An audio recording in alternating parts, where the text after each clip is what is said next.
Step into the paranormal with Ernie Atwell and David Seiler, brought to you by Paranormal Inc., right here on WLFE DB Radio.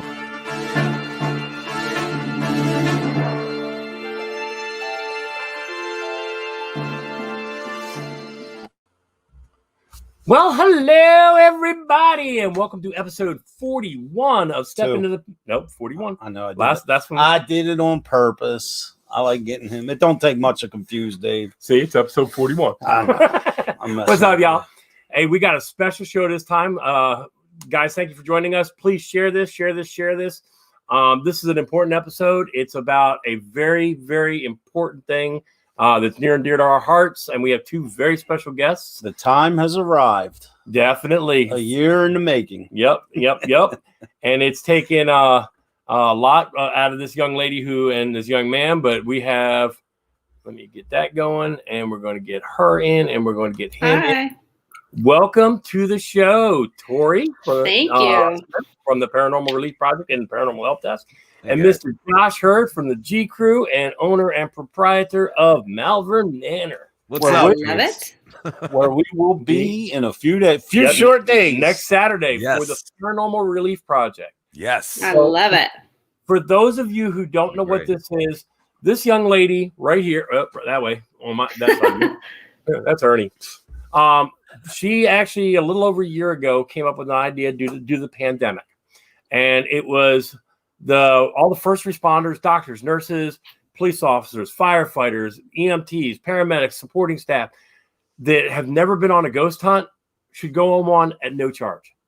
Mm-hmm. And it started with one little place and then another and another. How many total places do we have at this point, Dory? We have, I believe, 25. 25 locations. I believe. And the good part is that everything's going to be investigated simultaneously. At the same date, same time. Mm-hmm. I love it. And there's still lots of tickets. What's that? There's still lots of tickets. You mean for the various locations, right? Yes. Because where the four of us are sold out, right? It's sold out. Yep. Wow. They sold out in 12 hours. I knew Malvern would go quick. I mean, because that was one of our bucket lists locations to investigate anyway. And then for us to be a part of this and being friends with you and with Josh, it was like, wow, it just came together. Yeah. It's amazing. Yeah, it really did. I am beyond, you don't want to, I'm like more than a kid at Christmas time. I'm like, geek. I can't wait to get on a plane. I've already packed my bags. Hell yeah. I love it. I love it. What's the weather like up there today? Or out there? Or that way. What's the weather like today? Over here in Malvern? Yeah. We are at a balmy 75 degrees. Yeah, we're nice. much Perfect. the same. It's beautiful out here. Oh, look, I was sharing us out. That's what I was doing. Nice. That's what I was just going to do. Hopefully it stays that way, man. It would be nice to have some nice weather while we're up there. That'd be perfect. Absolutely. Definitely. It's 76 here. Josh, how did because everyone that knows you knows everything you do and everything you've done and everything you're involved with. But how did you get involved with Malvern Manor? It was kind of like, so I was filming my first documentary film at this place here in Malvern called the Classic Cafe. I didn't realize that there was a bar attached to the joint, and so with noise contamination and all that, we really could not investigate. So night one of filming A Brush with Evil was completely screwed, right? Mm-hmm. And I go outside, and there was a guy out there, and he was like, "What's with all the cameras?" You know what I mean? I'm like, "Oh crap!" Like this guy's gonna think that I'm caca duty crap crazy, or he's going to think that this is kind of cool, right? And luckily, he thought this was kind of cool. He doesn't believe in the paranormal at all. In fact, he I love those people. Yeah, like he always tries to explain everything away. However, he did say that there was this one building that he owned, that there was a lot of weird things that happened. He couldn't really explain away. He went into the history of this place, saying that it was a hotel, and then it used to be a nursing home, and then in the 70s became a group home for the mentally handicapped and all of that. He said the place is like 10,000 square feet. I'm like, Jesus, like, where is this place? He's like, oh, it's right there across the street. I'm like, pretty sure we just became best friends. You know what I mean? So he was like nice enough to let us in that night.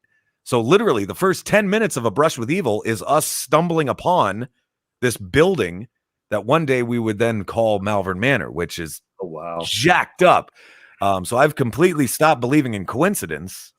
It's almost like the building chose me, you know. It's very, very interesting. Ed, you sound like me, Josh. I do not believe in coincidence. Absolutely. You know, for the greater good, everything somehow aligns if it's meant to be. You know what I mean? Yeah, I would agree. Absolutely. But we cannot wait to get there. I mean, you'll see the excitement when you meet us in person. It's going to be fun, boys. Tory. In the comments, somebody read your book. Oh, God. I am so sorry. I am very sorry, Facebook user, that you... Apparently we've been shared out to like several hundred places at this point, so I don't know.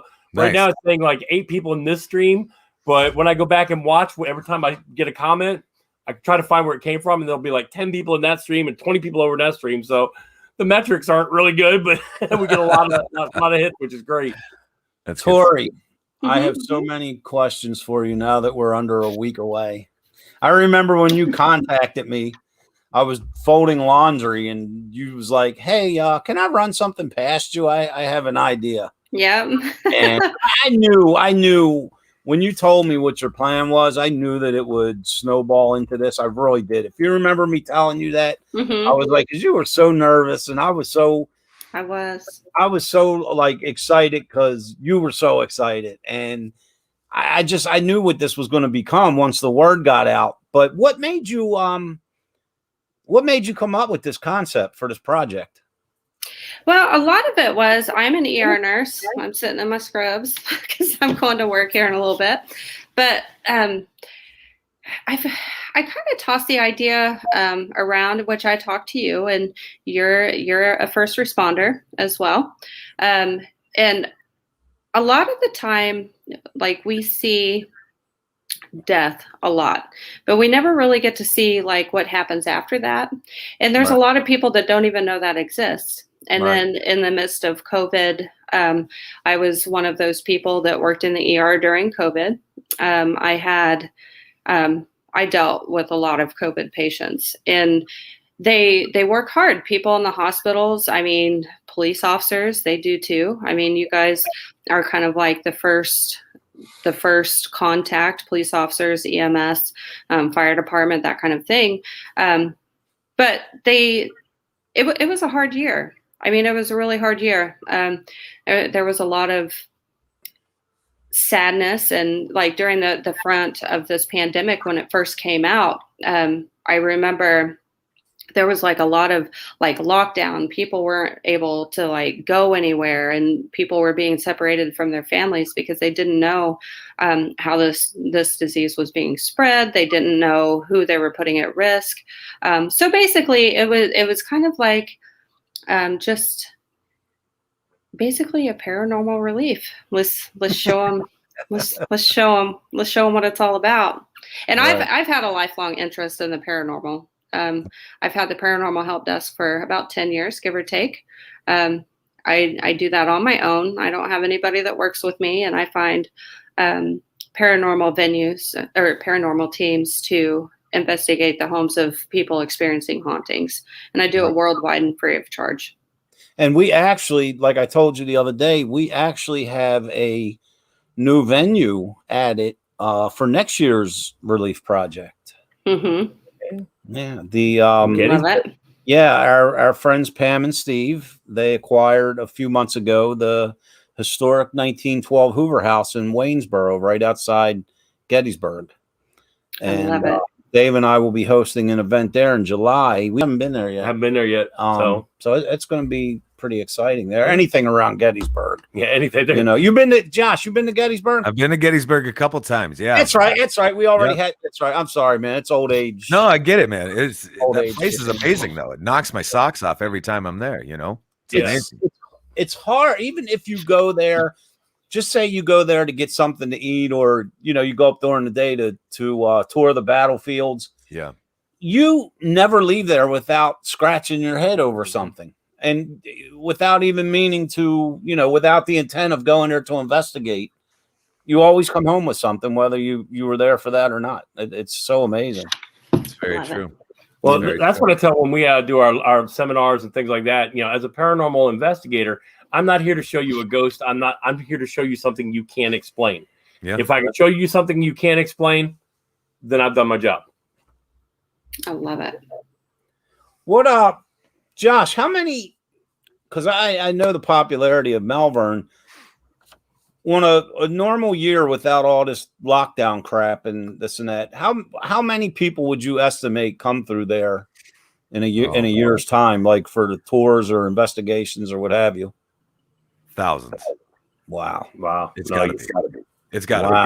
It's crazy. Yesterday we were doing this event in Omaha. It's called Haunticon, right? And it's just, vendors and paranormal enthusiasts. It was really cool. And I was fortunate enough, I got to speak in front of a crowd, and this crowd probably had 200 people or whatever, and I was blown away just by that, and it was crazy because I asked the question, how many of you have visited us at Malvern, and every hand was just like in the sky, and I was like, oh wow. So I'm like, okay, well, apparently we don't have to talk about history of Malvern, right? Like, you've already heard my spiel, you know what I mean? So we could just talk about fun stuff now. Now, we don't have to talk about that. Yeah. After people come up there to investigate, or groups or tours or whatever, do you have people contact you like days after and say, hey, we experienced this, or we experienced that, or you know what I mean? Yeah, that's weird photos. That happens. People sometimes are really cool about sharing like videos, pictures, whatever, after they get home and review and all that stuff. It's really neat. Like, we also have a log over here, so if they want to write down any experiences that were noteworthy throughout the night before they leave, then there it is. It's pretty cool. Right. Pretty cool. Is it mostly just like sporadic things happen, or do you ever come across where a few people that don't know each other may have been there on different nights experience the same thing? We actually just had that not too long ago, really. So, I don't know. I'm very analytical when it comes to this, sometimes to a fault, right? But just, over the course of 1 month, there were 3 different teams that had then experienced the exact same thing. And it was all surrounding this spirit that was calling himself Jeff. I'm like, okay.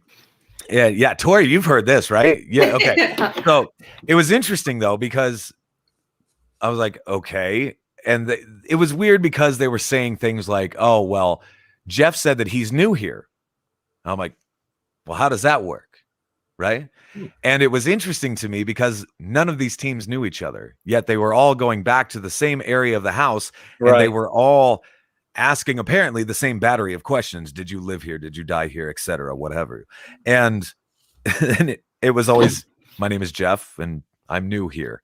And it wasn't until then I experienced that for myself that I was like, holy crap. Like, you know what I mean? Because I keep all this information again under my hat because I want to see if there's anything to it, Now, I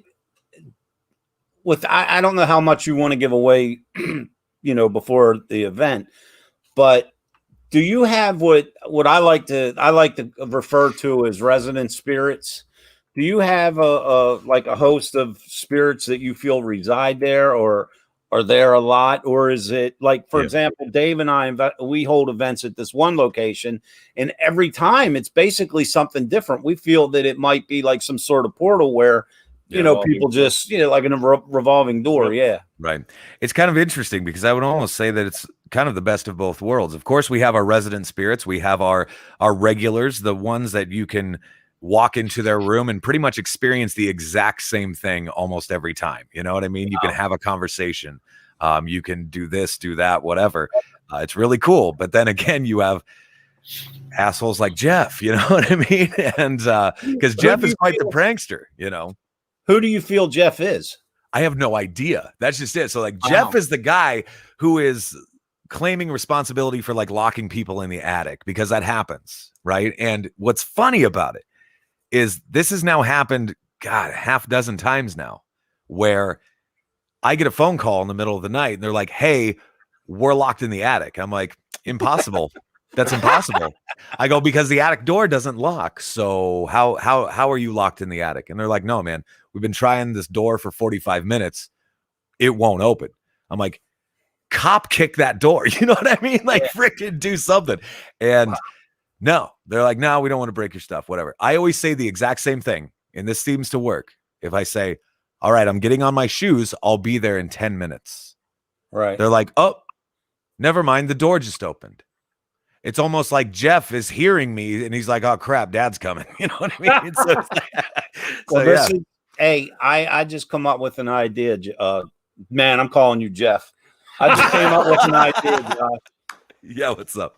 During when Dave and I host investigations at different venues, we like to try different experiments and this or that. So I think what we should do, yourself and Dave and I, we should come up with an experiment where Tory is in the attic alone for at least 10 minutes. And let's see if Jeff locks her in. Tory's been up in the attic. I don't know. Have you been by yourself then?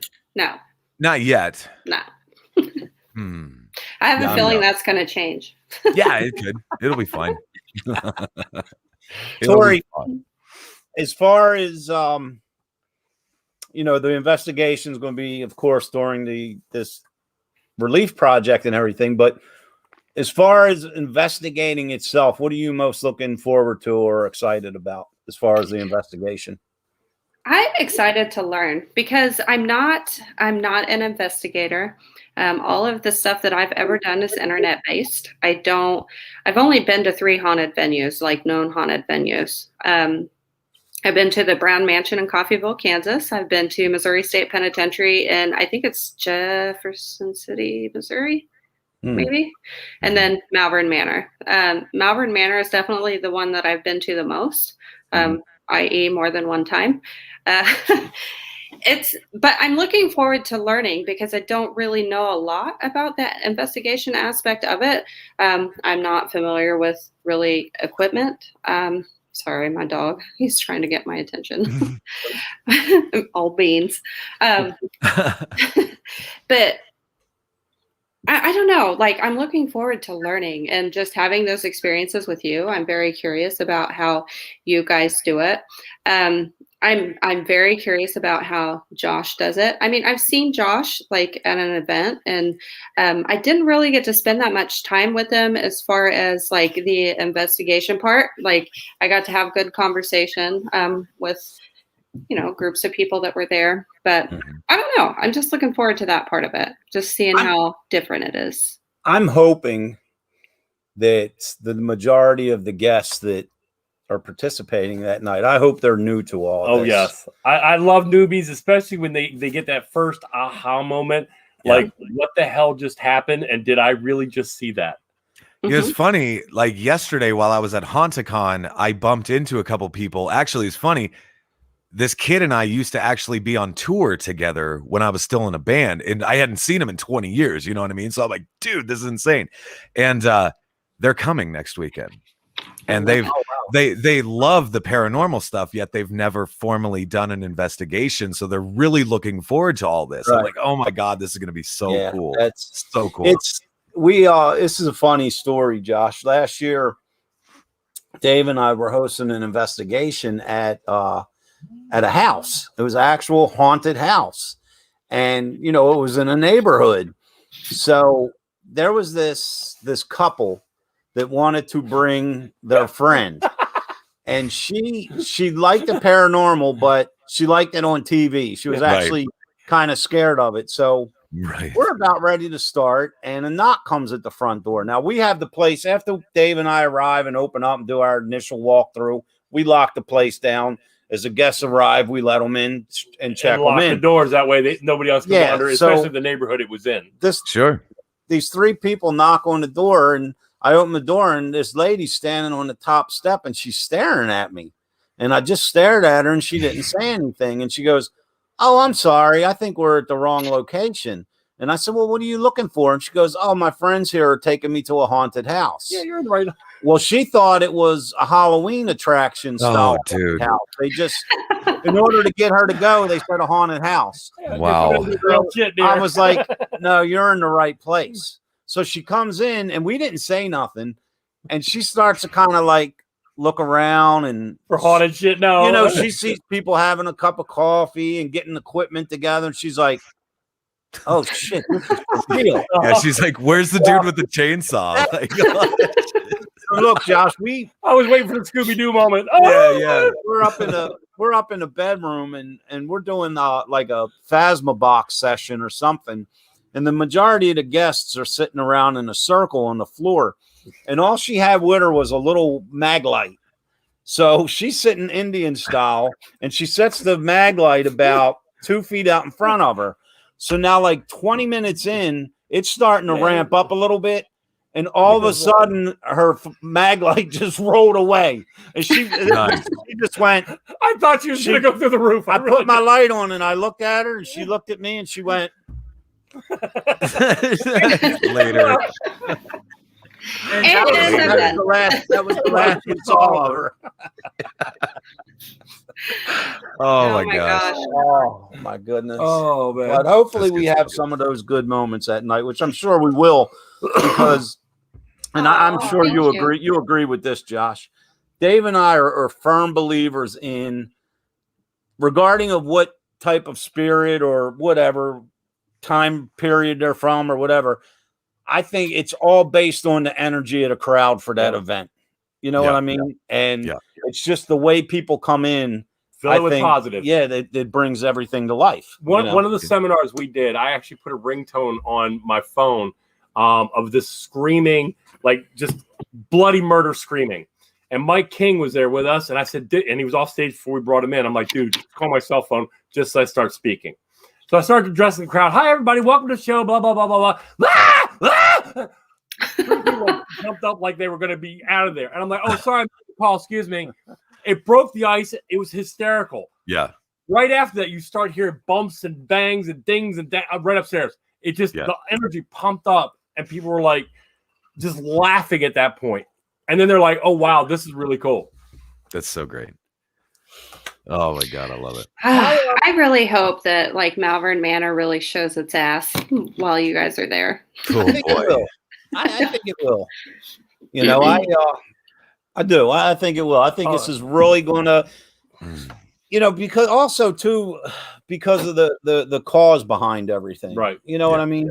And you don't realize, like we were speaking with Scott Porter about this as far as the pandemic and the virus, and you don't really know what kind of effect that's had on everything as well. You know what I mean? And in whatever way you believe or whatever you believe in, you know, it could have affected the way their energy. I mean, they're probably excited to get some energy back. Yeah. Josh, how old is Malvern? Oh my God. Like the building itself? Yeah. Mid 1800s. Nice. Okay. Yeah. Well, it's seen some its share. Yeah. How many floors is it? So we have one main level, and then you have the second floor, and then you have 2 wings upstairs. Obviously, the second floor has 2 wings, and then you have the attic as well. Now we also have 2 basements as well. But it's like 10,000 square feet of paranormal playground. That's what you're in for. Wow. So like, I always love this question right here. What was the question? I didn't see it. Oh, actually, I know for a fact they do. Like, yeah, I know for a fact they do. I walked around because obviously when COVID first hit, we had a lot of people not cancel, but they pushed their dates back, right? Which is fine. I don't care. And I would walk around Malvern because I'm here every day anyway. And I would ask, do you guys know why people aren't coming to visit you as often? COVID. Really? It was very intelligent responses, which is also interesting too, because it's like, how do you know? Like, how are you privy to this information, right?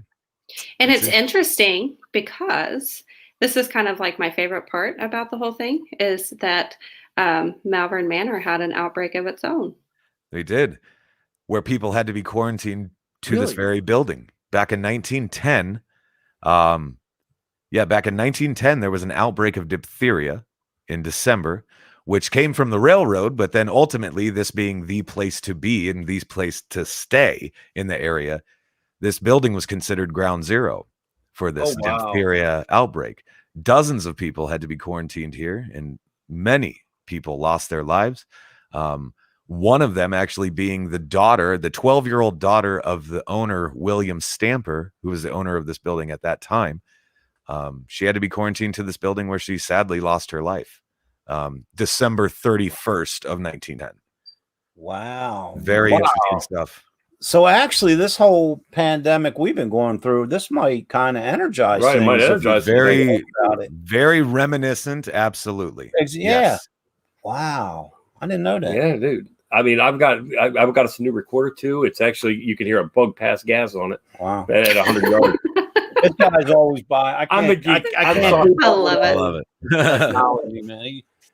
Yeah. So I mean, it's he's the old school guy.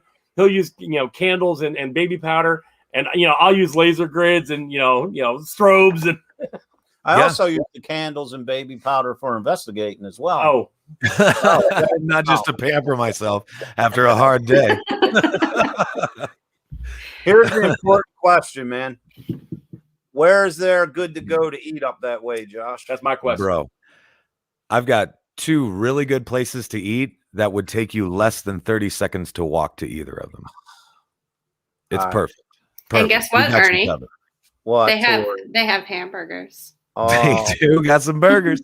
That's I like cheeseburgers and pizza. I could if we have an outbreak while we're there and I get quarantined to Malvern Manor for the next month, all I need is cheeseburgers and pizza. I love it. We can make it happen. I eat anything but Brussels sprouts. That's the only thing I don't eat. I love Brussels sprouts, actually. Tory, tell everyone where else we're going to pay a visit to while Dave and I are in that side of the country. We are going to hit up the Villisca Axe Murder House. I can't wait. I can't. I'm excited.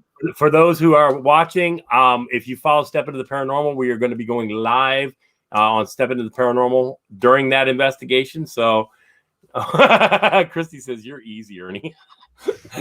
Are you referring to the food or just Ernie? But you know what? One thing to change the channel for a minute. What's really cool about Villisca, okay, now I've never been there, but you don't even have to know what paranormal is. And you probably heard of the Villisca House. True. Because I've seen so many shows on what happened up there, and it was on like crime dramas and ID chat or whatever that stuff is. You know what I mean? It has so much more of a reach. To the public than the paranormal. It's not just paranormal. It's and to be quite honest, I didn't know until recently that they even had paranormal activity there. I mean, I often wondered and said to myself, "Oh man, I bet that place is haunted based on what happened." But I really never knew that they did tours or had investigations or nothing like that. Yeah. Have you been there, Josh? Numerous times. Oh, really? Yeah, it's only 40 miles away from him. Yeah, I mean, it's super close. Johnny's one of my best friends. You know what I mean? Awesome. So, absolutely. Yeah. Yeah, we haven't. I mean, we're familiar with Johnny, of course, but we haven't had the pleasure of meeting him yet. I'm looking forward to that. Yeah, he's good stuff.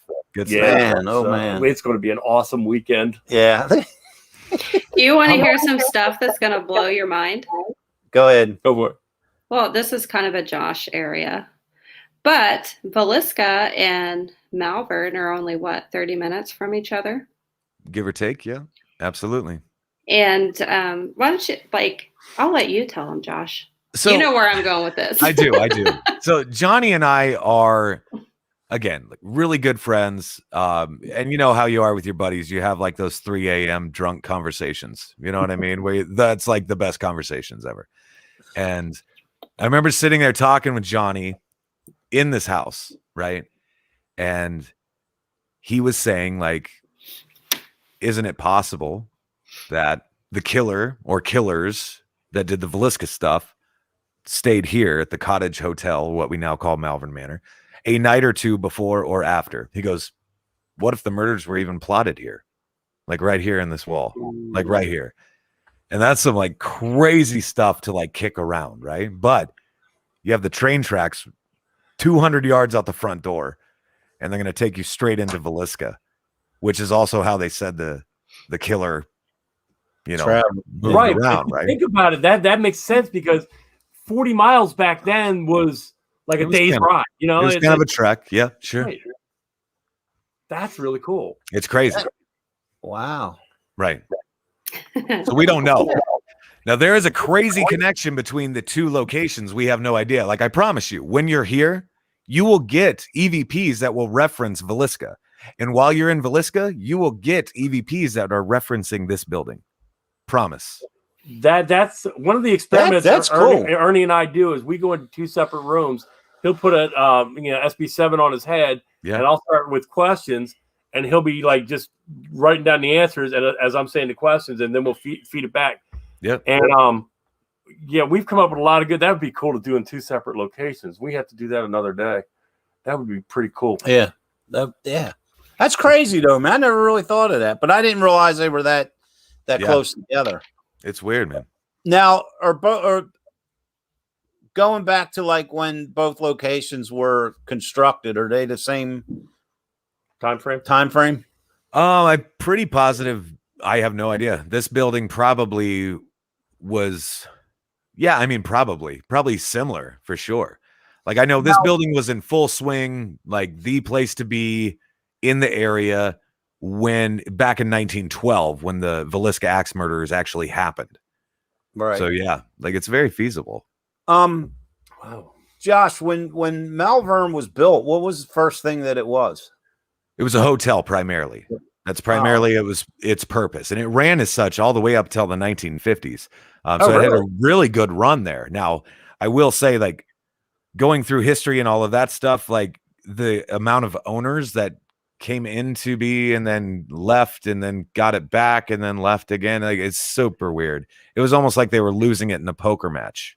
Like it's super weird, man. So yeah, tons of owners. Yeah, that was very common back then too. Yeah, for sure. To lose stuff like that, you know what I mean? Yeah. Wow. Hey, Josh. I know, and the only reason why I know this is because I've heard you talk about it on other things. How many deaths have taken place at the Manor? I think at this point right now, as far as what we have researched and all of that, it's 187 that we know of right now. Death on property. Wow. Dude. Right. Now, I promise there's more. That's the bitch of it, is I promise you there's more. But that's what we know right now. Yeah, I mean, if you can account for 187, you probably more than double that with that's not unaccounted for. Possibly. Now, you also take into consideration that, countless suicides and things like that. Well, this place was a hotel, especially back at like turn of the century type stuff, But then, when it's back in 1956, when they put on like the nursing home wing and this building is functioning as a nursing home, I mean, people would expire all the time. I mean, that's almost expected of you, when you're in a nursing home, right? So that kind of would account for numerous deaths, sure. But, then you also have some very suspect things that were going on later in life as well, too. Do you remember your first experience there, what it was? Yeah, I do. I was upstairs. It was that night that we were filming. I was upstairs. I had the cameraman and another investigator with me, and we heard walking coming down the steps, which is crap because this was a closed set, and you don't do that. You know what I mean? Like nobody in or out. You don't do that unless somebody's dying. Okay. Right. So for somebody to be walking down the hallway, that was an impossibility. So I was a little upset. I walked out and nobody's coming down the hallway at all. Like nobody was walking down the hallway. However, it was very distinct footfalls coming towards me, right? Coming towards this direction, and nobody was there at all. It was so active that night. Like we had experienced more that night than we had in the last 2 years of investigating. It was that impressive. That's ultimately why I wanted the place. Since Dave and I have never been there, and what do you suggest? Like, while we're all investigating Saturday night, what do you suggest equipment wise that we should use? Do you think would be best?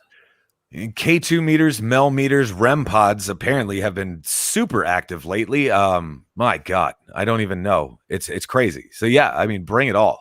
Has anybody brought an EDI yet?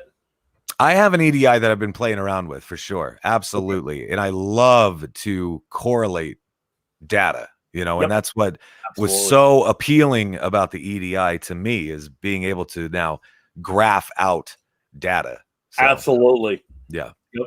I just got it. I've been playing with it here, and I'll just put it on the table, sit down and walk away, and it's just me. And I'll graph it out afterward, and it's like, oh my God. Because I'll get activity on the REM and in the MEL, and the EDI does nothing. Then you plug it in, it's all of a sudden like, where did that just come from? It's ridiculous, man. Yeah. It's so well, cool. You remember, Josh, the last time you were on an episode, you remember we had that explosion in Takedown. Yeah. It was nuts. Tory, that was nuts. Craziest. We're sitting here, and right here is a window, and we can see what the weather is. So Dave and I, we bring Josh in, we're sitting here talking, and all of a sudden it sounded like the SWAT team kicked Dave's front door. Yeah.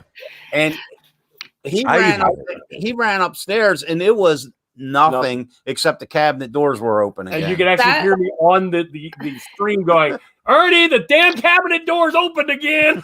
Yeah, that was actually one of my favorite episodes, and I've watched it several times because the jokes that ensued after were amazing. It was crazy, man. Well, that's what we were talking about before we actually started the show. For those that didn't watch, if you hit our YouTube channel, I actually put it, because Ernie finally talked me into it. I was having a whole bunch of weird activity. I put a camera up looking in my kitchen, and then another camera up facing that camera so you could see what was going on.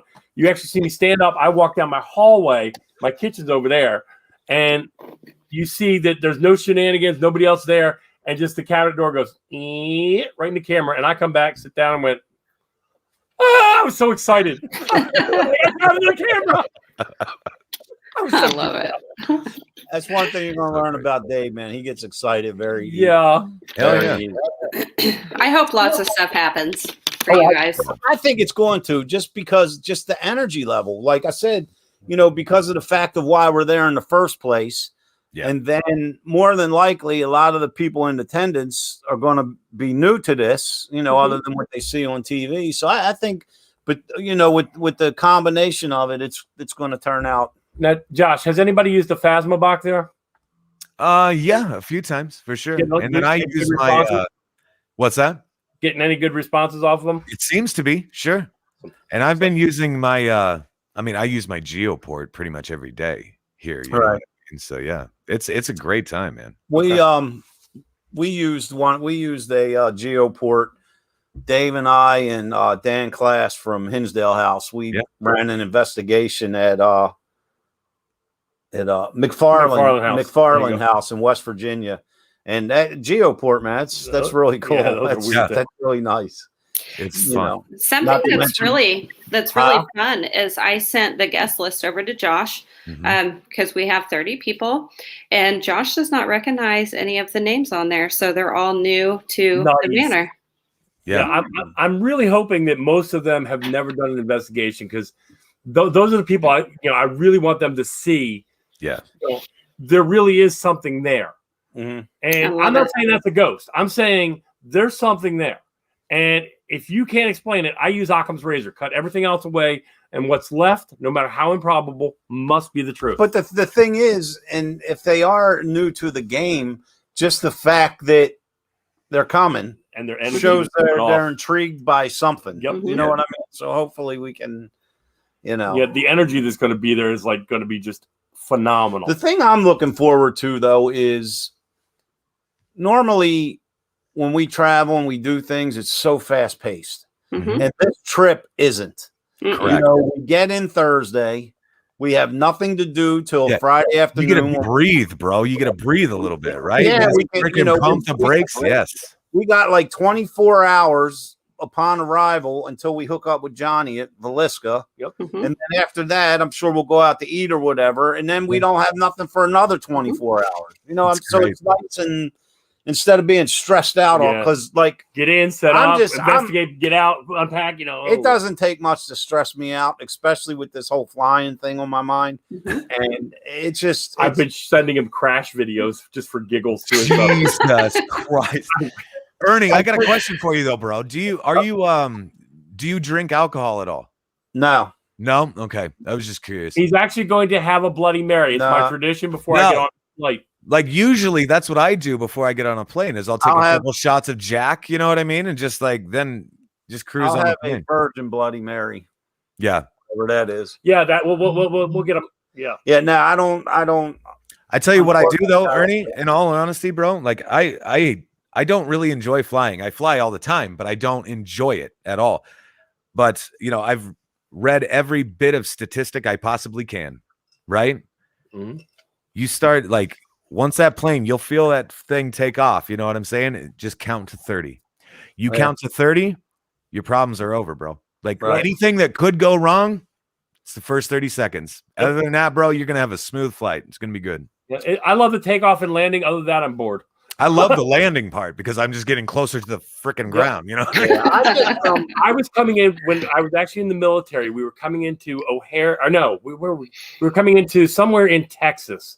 And as we were coming down, it was during 9/11 when you saw the aircraft, the military aircraft coming down. And all of a sudden, we're literally about to touch and the engines like lit up. And all of a sudden we start going back up. We were inches away from touching down. And then you hear, this is the captain speaking. My apologies to you. There was an aircraft taking off when it should not have been. Right. Oops. Oh my God. Somebody got fired. I mean, it's hard for me to comment on flying because I've never flown, but I can't say, well, you know, I'm scared to crash or I'm scared of it. It's a phobia, man. Sure. I think it's a combination of the flying, the fear of heights, and when you put that all together, it's just, you know, like I'm the exact same, bro. I'm the exact same as you. I will say, like the one cool thing is, like, I hate it when the plane, you know, turns. You can't really feel it. I mean, you know what I mean? But I don't like to look at it while it's happening. Right. I don't like that. But when you're up in the sky, bro, and you flip open that window and you look down, it's freaking gorgeous. It is so cool. Now, it is so cool. I was coming home from Norfolk, Virginia, when I was in the Navy to here in Maryland. And do you remember a company called Henson Airlines? Basically, it was a box would strap the wings to it, and that's the airplane. So it held like 12 or 15 people. They were little hops. We were flying in, and we got to our top cruising altitude, and you could actually see the cockpit and the pilots. That's how small this damn aircraft was. And as we were coming in, we were going through some clouds, and all of a sudden it's turbulence. And he didn't even come over an intercom. He goes, "Hey guys, fasten your seatbelts." All of a sudden, the aircraft does this. Yep. Straight down. And you hear the equipment going, whoop, whoop, pull up, whoop, whoop. I'm like, and now the words first you say it and you do it really came into effect at that point. I thought, so we finally flatten out and the pilot looks back and goes, "Sorry, we call that wind shear." And I'm like, I call that hitting my That's it. I call that you have pieces of the seat in your butthole. Yeah. I think what enabled me to be able to do this is because when Tory and I first spoke, it was so long ago. And, you know, Tory's like, "Well, you know, you're going to have to fly." And I'm like, I'm thinking in the back of my mind, hell, man, that's a year off. I'll just say, yeah. And then before I know it, it's like, "Hey, you're flying in 2 weeks." And I'm like, "Oh, okay." You know. And I'm like, "Dude, I've already purchased your aircraft ticket. It's non-refundable." But you got your ass is getting on that plane, bro. But it's here, I'll do a little more enticing on why you should get on the plane. Josh has been generous enough after we do some dinner on Friday. You guys are going to get your own like little time in the Manor to investigate on your own. All to yourself. Oh, sweet. Nice. I mean, we'll be there too to bug you. Yeah, we'll be there. Oh, that's going to be that's going to be awesome. That way you guys can familiarize yourself because you guys are going to be leading groups. That way you guys know where you're going, what happens where, and all that stuff. That's sweet because I tell you why, Josh, you know, you know, if you get called, hey, my house or my business is haunted, and you're going in and investigate, you're investigating differently than if you're trying to entertain a crowd. You know what I mean? Exactly. You know, and when I investigate like someone's house or whatever, I'm 100% old school. Yep. So that'll give me a chance to concentrate on EVPs and real stuff is. Yeah. Heck yeah. We figure if you're coming all this way, then you guys get to have kind of like your own little time. And not only that, but I'm going to throw in another gem. Not only will you guys be meeting Mr. Josh Hurd and Johnny Hauser, but Richard Estep, the author, is also going to be there on the relief project, and he's going to be helping. I told you, it's like Christmas. Yeah, very cool. So you have to get on the plane, Ernie. Gotta do it. I'm going. I'm not scared to get on the plane. I'm just scared I'm not getting off the plane. Look at the bright side. If something happens, we have places we can go on. Bad for Ernie, good for business, you know. Hey, I'm an optimist. Hey, I'm a true friend to the very end, Josh. So absolutely, whatever way I can help your business out, man, I am in. Absolutely, bro. It's, you know, when the time comes and you're leading a group and you know you're like, hey, there might be a spirit here. An old friend of mine named Ernie. You might want to sit this cheeseburger on the table and see. Thursday night, you start getting Ernie across your geoport. I told you. Josh, I'm not trying to get rid of you, man. But no, I got a heart out. I know. Guys, thank you again for having me. Tory, thank you so much for putting this together. I appreciate it. Really forward to seeing. Thank you for participating. You were actually the first venue that I secured. I love it. Malvern Manor. I love it. It is our pleasure. We are more than happy to be a part of this. Josh, we'll contact you Thursday. Yes. Seriously, when we get into town. Definitely, boys. And I know you got to go do your thing. So tell the rest of your crew we said what's up. Yep. I will. And, we'll see you on Thursday, Friday. Whenever. Tell Nick a happy belated birthday from us. I will. I will absolutely do that. And thank you for all you do. If everybody in here wants to see Josh Hurd live, you can sign up for G Crew. Just FYI, that's what he's getting ready to go do. Yep, he's bouncing over to G Crew, and we we're going to jump into his stream. Yep, Tory, stay with us when Josh cuts out. Thanks, guys. Bye. Thank you, bro. Love you. Can't wait to see you. In a couple days. Bye. All right, so you give us a list of all the venues and all the give some props to all the places, and let us know where tickets are and how to get them. Absolutely. So I'm not actually on this screen, so you're going to see me reading from my other screen, which is my Eventbrite, because it's just easier to do that. So we have Malvern Manor that is sold out. We're going to have 30 people at our location where we're going to be. Then we have McIntyre Villa, which is in Atchison, Kansas. There's 12 out of 16 tickets taken. So there are a few tickets left for that. We have Wildwood Sanitarium, and that's in Salamanca, New York. That has 8 out of 12 tickets taken. So there's a few more tickets for that. We have the Harris Kearney House, which is in Kansas City, I believe, Missouri. There's 11 out of 12 tickets taken for that. We have the USS Salem.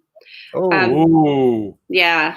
This is what's surprising to me. The USS Salem, very well-known place. It is, I believe, in Quincy, Massachusetts, I believe. Yeah. There is only 12 out of 30 tickets taken. So there is a lot of tickets left for that venue. That's where recently Jack Kenna and Carly, and I think Chris Sanders was with them. That was sometime, I think, last year, right before we were all up at Gettysburg together. That's amazing. Yep. Hey, to any of my military brothers, got to go. Come on, guys. And we have also, this one's surprising me as well, the Cabin on 360. There is only 6 of 40 tickets taken. Oh, wow. So there is over 30 tickets left. Wow. For that venue. The owner of that venue was friends with us. He was on our show one night. Wow. Yeah. Like, I'm surprised on some of these. And I think it's probably also like the area in which they live. If it's a smaller community, maybe, there's just not a lot around there. I'm not sure. However, with the relief project, you can go to any venue that's participating in the project. So you do not have to go to the venue that's closest to you. Right. So if you live in California and you've always wanted to go to the Cabin on 360, you can get your free tickets. I mean, you'll have to pay your own traveling and all of that, but you can get your tickets to go there. Wow. We have Old Lake County Jail. That is 25 out of 30 tickets taken for that one. Pennhurst, there's 29 out of 30 taken, which they're likely to be sold out. One thing that I've been running into a lot of problems is people are forgetting to fill out tickets for their guest, which leads to overbooking. So when you sign up, please make sure you fill out a ticket for your guest. You can put all of your information in there. All I need is their name on the ticket. So the best seller at this point is Malvern? Malvern sold out in less than 12 hours. Oh, wow. Why do you think that is? I don't know. There's a lot of haunted venues within that area. Like Villisca's 30 minutes from there. I think it's called the Squirrel Cage Jail that's in Council Bluffs. That's 30 minutes from there. Malvern, like on the grand scheme of things, is fairly new. It's only been operational, I believe, for that's just a Josh question, but I want to say it's like 4 years, maybe 5 years. Okay. It was recently closed. I want to say that the actual facility was closed in like 2013. So it's new for the most part. All right, I have a question for you. Let her finish go through the list. I have a question for you. Okay. Now that Josh is gone, okay, and everybody watching or listening, you have to keep this a secret. Tory, can I bring my coffee cup to drink my coffee out of? You absolutely can. I was gonna point it out. It's been killing me.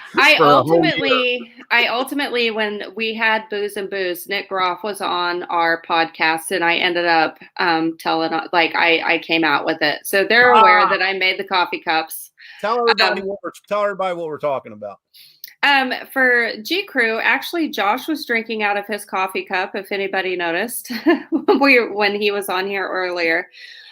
G Crew, I've always been a fan of just podcasts.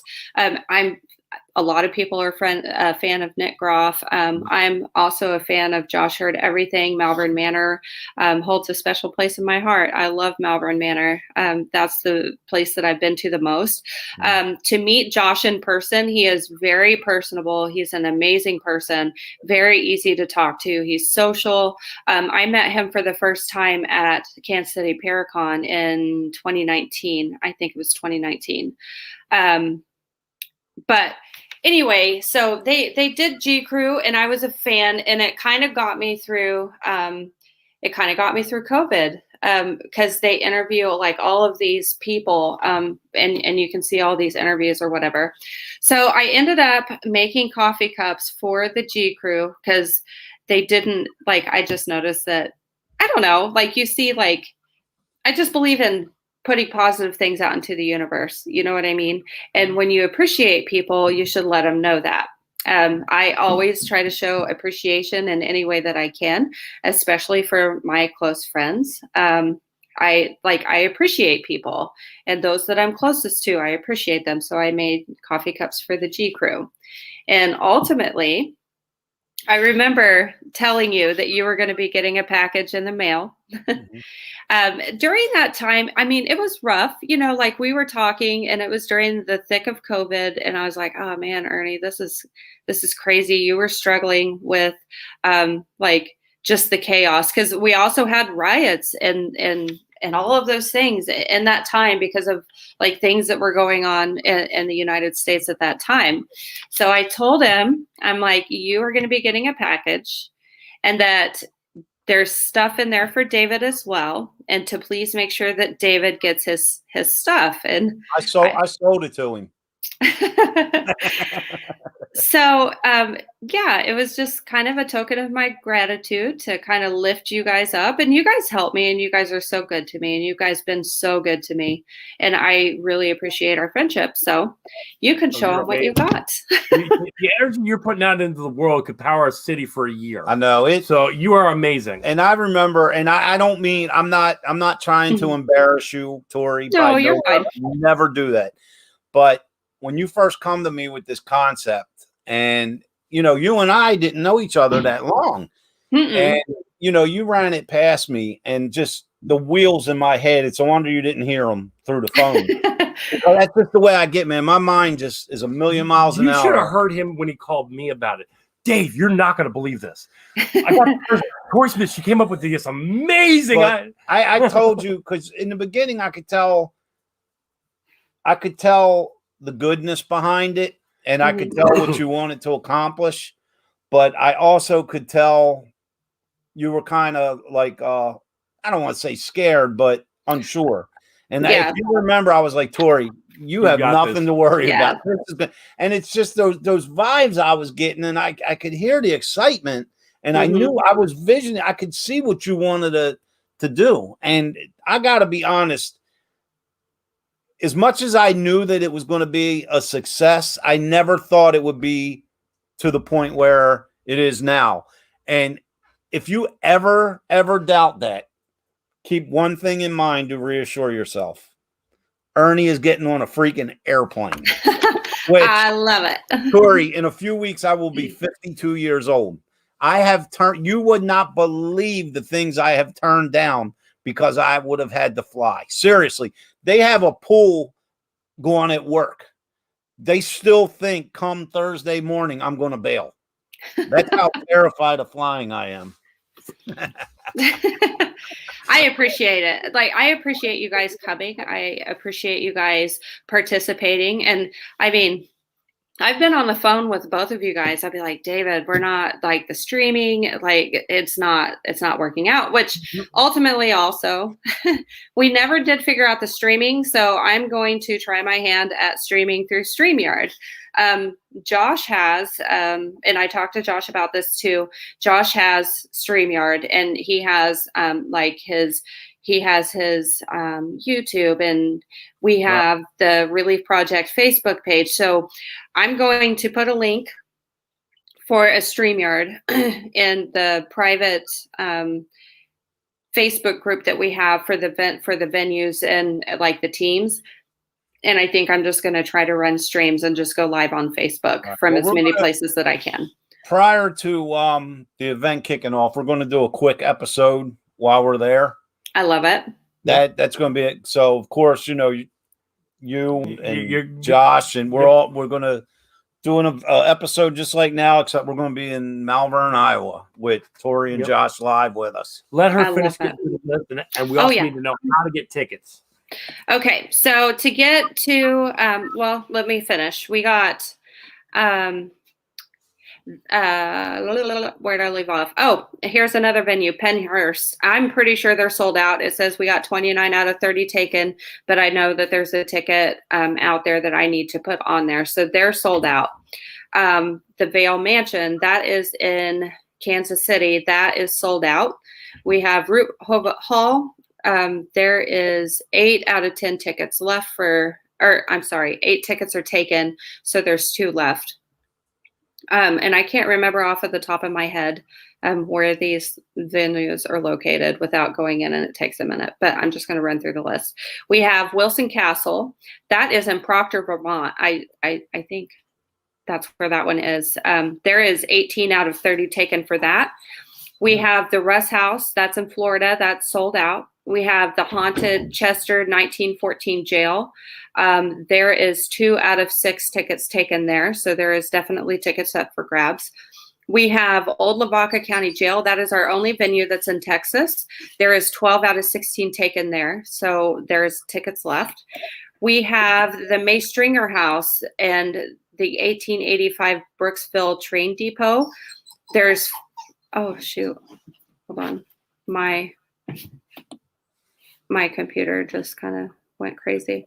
So the Maystringer House and the Train Depot, they are a block from each other. So you only need to sign up for one of those venues, and you will see both of them. And there's tickets left on both of them. Oh wow.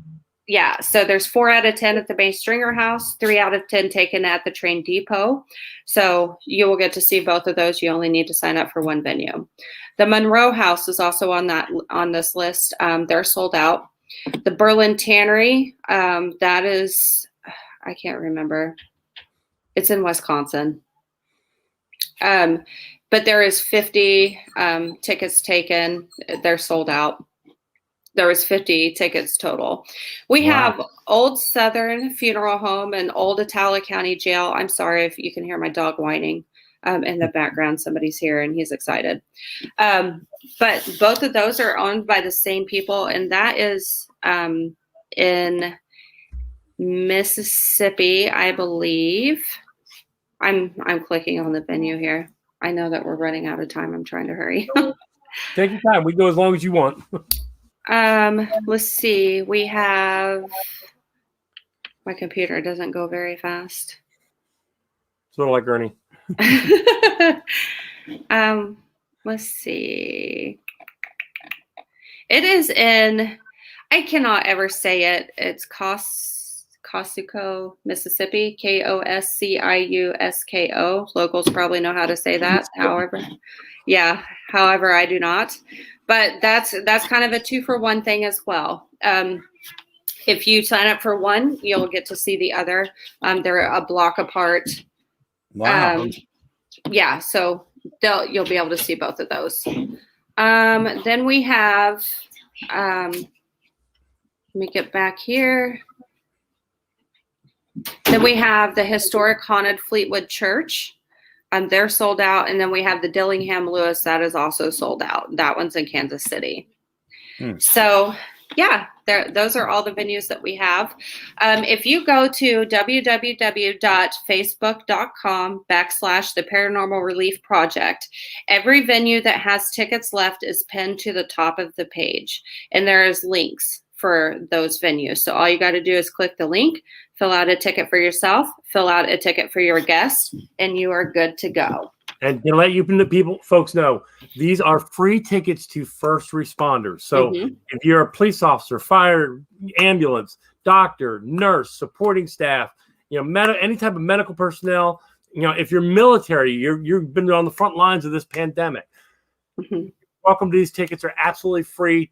You just pay your own travel. And also, like I said, we've already added one new location for next year's. If you're watching or listening and you have a venue and you want to participate in this amazing cause that Tory came up with, please contact one of us and we'll get you going for next year. If you're watching this, we beg you, share this out to any of the venues. We're looking to do anything we can to fill these spots, because this is something that's like near and dear to our heart, to thank all these first responders for being on the front lines during COVID, for putting their lives in jeopardy to save ours.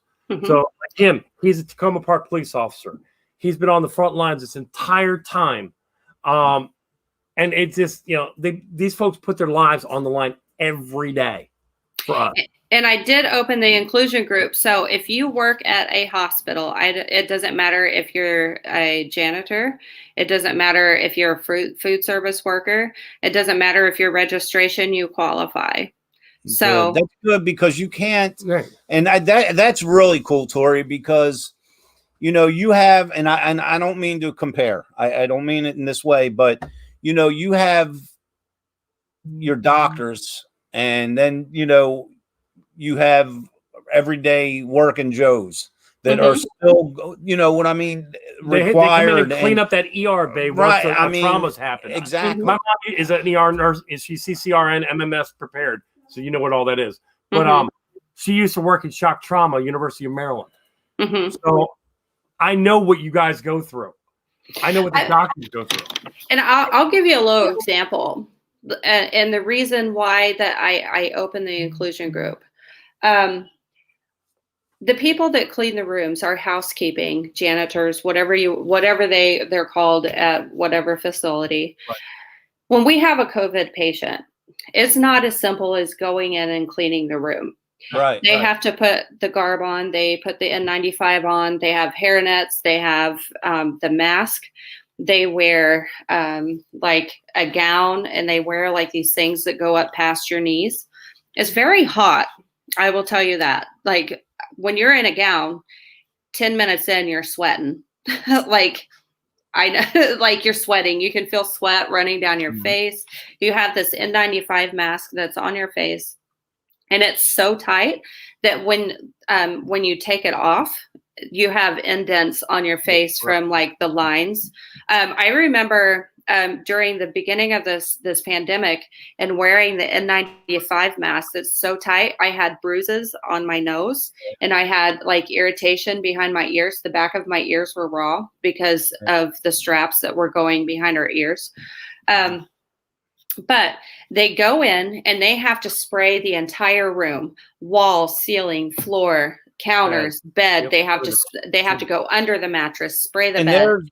By no means, there's no job. And that's what I meant was, whether you're a doctor or you're doing that job, not one job is more important than the other. No, it's really not. You know what I mean? And one job can't exist without the other. Without the other, right? Amen. Exactly. That doctor can't save that life if that other person wasn't in there first doing what they have to do in order to allow that person in there. So this project is dedicated to all these folks, right? To get them a free paranormal ghost hunt guide, paranormal investigation. It's free. Just for free. Give me that website one more time, Tory.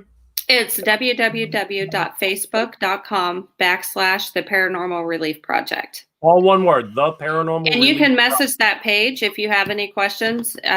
Likely it's going to be me that answers, but Jeremy York and Matt Warner from Warner Paranormal, he's going to be the one at Wilson Castle. They all have access. So, but also keep in mind that sometimes there is a delay in me answering messages. Like tonight, I'm getting ready to go to work. Venues are still waiting for their list because I've been busy. I haven't had a chance to do it, but I promise they're going to get done. But yeah, I will get back to you as soon as possible. And if you have any questions, you can ask. Mental health is also included in this inclusion group. If you are someone that does mental health screenings, if you are a counselor at a school that have a mental health degree, if you answer the 1-800 hotlines for like people that are thinking about suicide, people that talk to other people that are lonely. Mental health is a big, big thing in this. There are a lot of mental health issues right now. In particular, I have seen an influx in patients that are having mental health issues simply because they used to be drug users at one time and they're quarantined to their house. Drug users that have gotten clean, one of their main things is keeping themselves busy. They go to the gym, they go for walks, they go whatever it is that keeps the brain occupied, and they can't do any of that.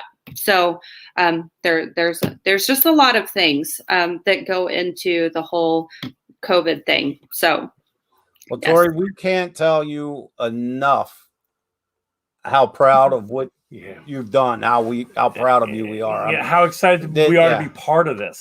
This is just incredible. There's no word to describe other than amazing and incredible. I mean, just we're beyond.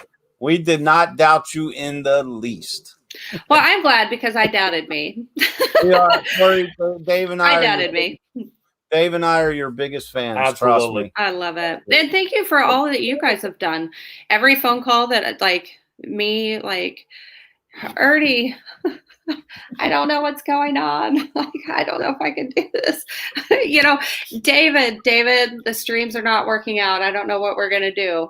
You're like, I got you. I made, how many people I talked to, how many emails. Yeah. I couldn't get anybody on the hook. I mean, I kicked some doors down and they looked at me and went, get out. Yeah. There has been a lot of that. But that's okay. So, there's a reason and a will for everything. And, we may not understand it now, but we will. It's going to be amazing. Yep. And I'm like, Ernie, the streams aren't working out. Well, Tory, you're going to have to talk to Dave because I don't know how to do that. Dave, I talked to Ernie and the streams aren't working out. Tory, we will see you in 4 short days. I'm so excited. I'm so excited. I can't wait. It's going to be so much fun. You're going to make it, Ernie. It's going to be fine. Just take a couple Benadryls before you get on the plane, and you'll sleep the whole time, and it'll be fine. I'm cold. I'm just cold turkey hitting it. No, I have a tradition. I'm not a drinker, but every flight I've ever taken, I drink one Bloody Mary before I get on. Anytime I take off, I take one Bloody Mary. I love that's it. the only time I drink them. Those are good. They're good, and I've never crashed yet. See, there you go, Ernie. You just need a Bloody Mary. I'll watch Dave and drink a coffee. I'll be absolutely. You could have one without any alcohol in it. Yeah, that's what we'll get them. That's tomato juice with a celery stick and some spice. Yeah, that sounds good. I'll be all right. I'm just keeping in mind the greater cause and all the jokes that him and Porter's put me through. Oh my God, you don't want to know what we sent him. We sent him like wheels falling off, planes flipping and rolling. Now these are my boys, man. They, Dave's telling, I just booked a flight, for Ernie and I, and everybody knows my phobias. So, 2 minutes later, I get a airplane barrel rolling through a fence and one with the wheel falling, and I'm like, this isn't helping. Yeah, one of the flaps coming off. Tory, we will see you Thursday. We have a few announcements, and love you, sweetie. Thank you for all you do. Thank you, and I love you guys. I can't wait. Bye. And I'm going to get off here, and I am going to go to work. All right, be safe, and thank you for all you do. Will. Thank you so much. Bye, guys. Bye. Nope. Oh, well. Say that again. I said thanks for having me. No, it's fine. It's fine. Thank you. I have a button I could do that with. I love it. Bye. Yeah. Okay, now we're real. Anyhow, real quick before we wrap up, the next two shows in 2 weeks from tonight, we're going to have Keith Bailey and Kelly Miller. Nope. Okay. You're wrong. Yeah. The next show we're going to be doing will be at Malvern Manor. I mean, in 2 weeks. Didn't I say in 2 weeks? Nope, you didn't. All right, our next show is going to be at Malvern Manor on May 1st. I'm the technical geek. That's why I knew where it was. 2 weeks from tonight, we're going to have Keith Bailey and Kelly Miller. Nice. And 2 weeks after that, you all are going to like this. Who's one of our favorite people from the show Ghosts of Shepherdstown? Laurie Johnson. Dana Mitchell. Sorry, something in my throat there. We're going to have the one and only Laurie Johnson back with us on May 23rd. May 23rd. So that's in 4 weeks from tonight. I was speaking. That's why I was almost late today for this episode. I was talking to Laurie, and I was talking to her a couple of days ago, and she's. I love her. Yeah, Laurie's a great. She's amazing. As far as our events, let me try not to screw this up. After we get back from Malvern, May 22nd, we have DeVille Inc. Yep. We have one ticket left. Now you accounted for the one I told you, right? Hold on to. For Tony. Yeah. We have one ticket left. However, if you want that one ticket, we'll make an exception and add another one so you can bring a guest. So technically we have 2 tickets First left. one that contacts him wins. Yeah, and that's cut off. June 5th, we will be at Fort Mifflin with New Jersey Paranormal Investigations. Yep. You can get your tickets through them. June 19th, we are back with Kelly Miller at the Samuel Miller Mansion. You can get your tickets at www.ghosttoursonlocust.com, or if you forget that, just contact Dave or I. July 17th, we will be at the historic 1912 Hoover House. It's our first public event there. With Miss Pam and Mr. Steve. Yes, and to get tickets, contact me, and I'll give you Pam's information. You need to call her, okay? But you got to get that from me. That's going to be, well, they're all going to be amazing, but that's going to be amazing because we've never investigated. No, that's a new place. So, you have anything else, Dave? Other than, guys, I can hardly wait till Thursday, Friday, Saturday, and Sunday So pay attention to Step Into the Paranormal. Pay attention to Paranormal Inc. page. Pay attention to our Facebook page. We're live streaming there. What we're going to do is when we get to the Villisca house on Friday, we'll do a live video. As best we can or whatever. But we will do an episode. We will do an episode Saturday live from Malvern before we kick off the relief project. And then we'll do some Facebook Lives during it to show the evidence. You want to check it. I mean, we're going to have a good crew. Like Tory was saying, Richard S. Stepp's going to be with us, and Johnny Hauser and Josh Hurd. And, we all know them and love them from G Crew with Nick and Chad. So tune in next weekend. It's going to be a fun-filled, very adventurous, because Dave and I have never been there. Yeah, we're excited. And if we die, we'll never speak to you again. With that said, love you guys. See ya. Peace.